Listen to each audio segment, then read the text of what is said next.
Alright, so this is part 3 of our going over shaders and the HyperShade. So here's where we left off. For now, I'm gonna hide my outliner because I need all the space I can get. Alright. You know what? Now let's go back to our materials, okay? Again, that's this tab over here. Alright. And I'm gonna go to Edit, Delete Unused Nodes. Oh, I didn't delete anything yet. Okay. So, you know what? Let's select our shader, for our blocks, the black one. I'm gonna click over here, AI Standard. I'm gonna just delete Standard, and I'm gonna just put a little line going across and write down black. That way we know the color. See, I changed over there. Alright, so here's the color, the base color. Alright. The weight. So all this weight, diffuse roughness, and the metalness, it just basically kind of changes the look, subtle looks of the shader. Alright. So main thing, color. Click on it, pops up the color wheel,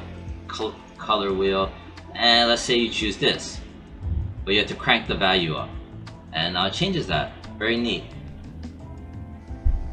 Alright, I just want to make it black, but I'm just showing you what colors you can choose. What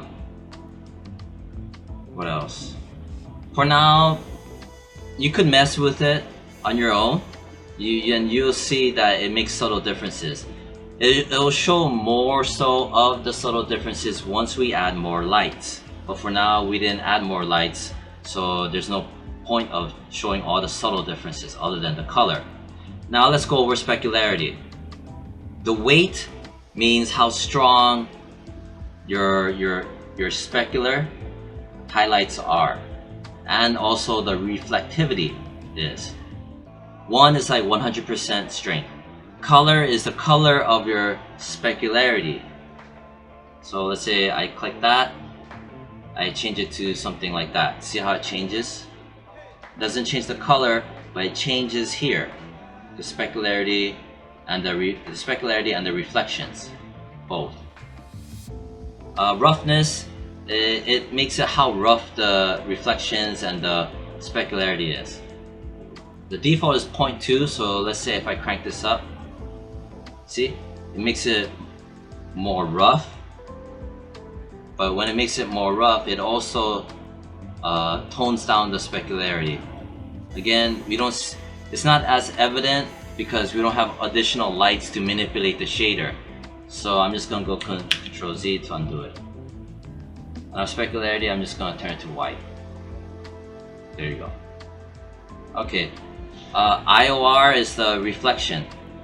There's all different types of reflections and refractions.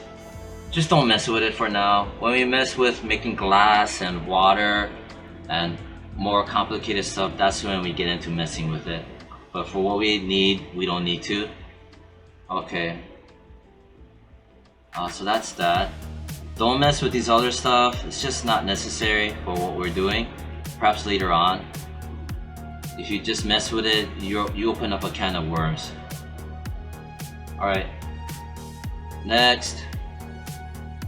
I want to make a white shader for the Adidas text. So I'm going to move this on the side. I'm going to go again under Arnold. I'm going to close this other stuff. Arnold shader. Again, we want to use the AI Standard Surface. We made it.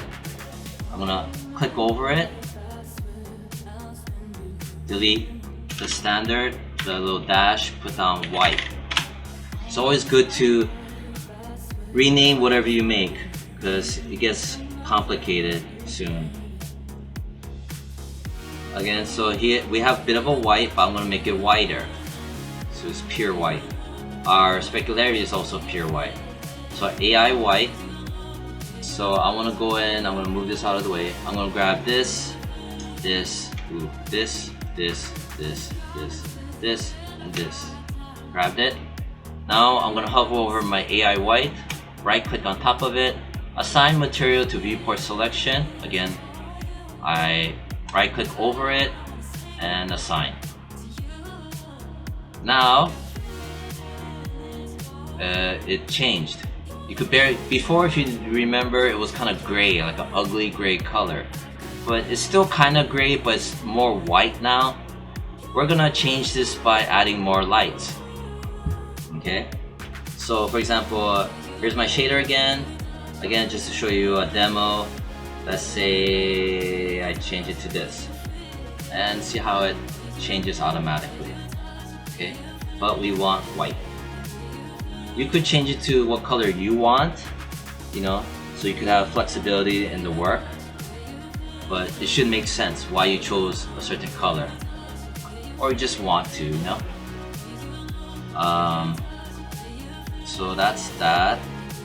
So in the next tutorial, we'll go over adding more lights, right? Yeah, we'll add a area light, and we'll go over changing that area light into something else. You'll see, but we're gonna make an area light to brighten up the scene and add more things to it, add more visual fidelity to it, and then I'll talk about shadows too. Yeah, so that's the end of this tutorial.